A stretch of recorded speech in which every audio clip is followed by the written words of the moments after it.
Look at the Strait of Hormuz. It is a tiny maritime passage, but it acts as the primary artery for global energy transit. Right now, escalating geopolitical conflicts in West Asia threaten to sever this exact route, which could instantly paralyze global supply chains. Amidst this volatility, the Indian-flagged LPG tanker Green Asha successfully navigated the strait. It became the 8th national vessel to safely transit since early March, running parallel to the government's evacuation of 345 Indian fishermen from Iran. To build a buffer against these exact choke points, New Delhi secured a firm, immediate commitment from Russia to steadily increase direct shipments of both crude oil and liquefied natural gas. These immediate safeguards suggest a broader strategy, the recognition that reacting to individual maritime crises is insufficient. Lasting security relies on building overlapping layers of diplomatic, and that strategy starts with the military. The recent handover of the INS Malwan, an anti-submarine warfare craft, establishes a baseline. Over 80% of its components are manufactured domestically. This self-reliance extends to the air. The defense sector is advancing the deployment of the Ghatak program, a fleet of indigenous, stealth, unmanned combat aerial vehicles that cuts the Air Force's dependence on imported technology. The state applies that same logic to its industrial base. The central government recently wiped out customs duties on critical petrochemical imports, ensuring domestic manufacturers maintain steady access to raw materials, even when global markets freeze. This chart tracks India's gross GST revenues. The March 2026 data shows a decisive break past the 2 lakh crore rupee threshold, hitting an 11-month high of 2.1 lakh crore. This indicates that while global trade remains volatile, the internal economic engine continues to accelerate. By combining domestic defense production with targeted economic policy, the state builds capacity to function even when international supply lines face disruption. High walls are useless if the gears inside are rusted.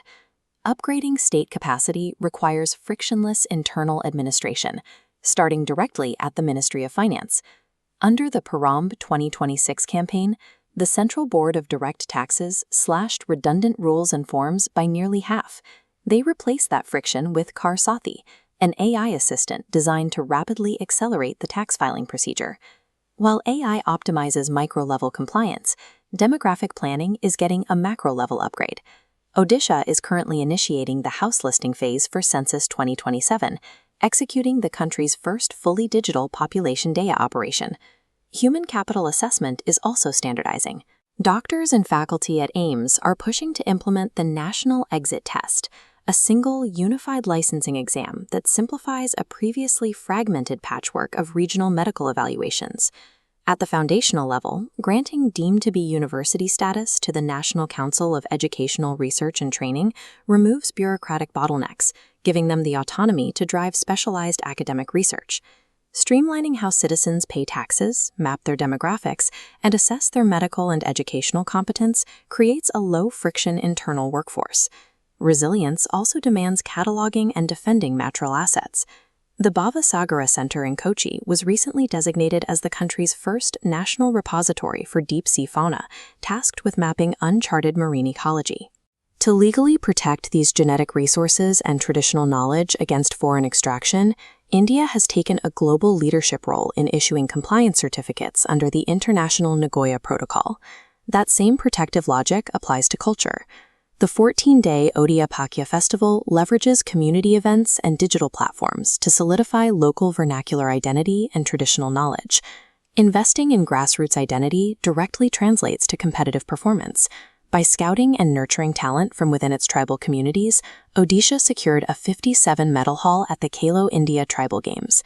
We see the result of this talent pipeline on the global stage, culminating in a decisive victory over New Zealand to clinch the 2026 ICC Men's T20 World Cup.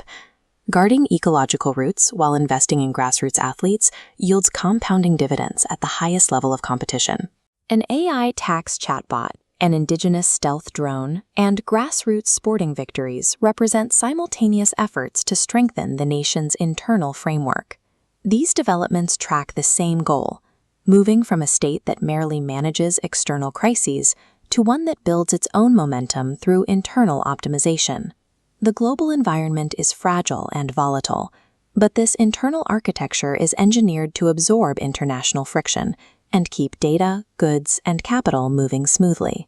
This architecture aims for a state where policy isn't dictated by the next global disruption, but by domestic capability, a condition of real strategic independence in a volatile century.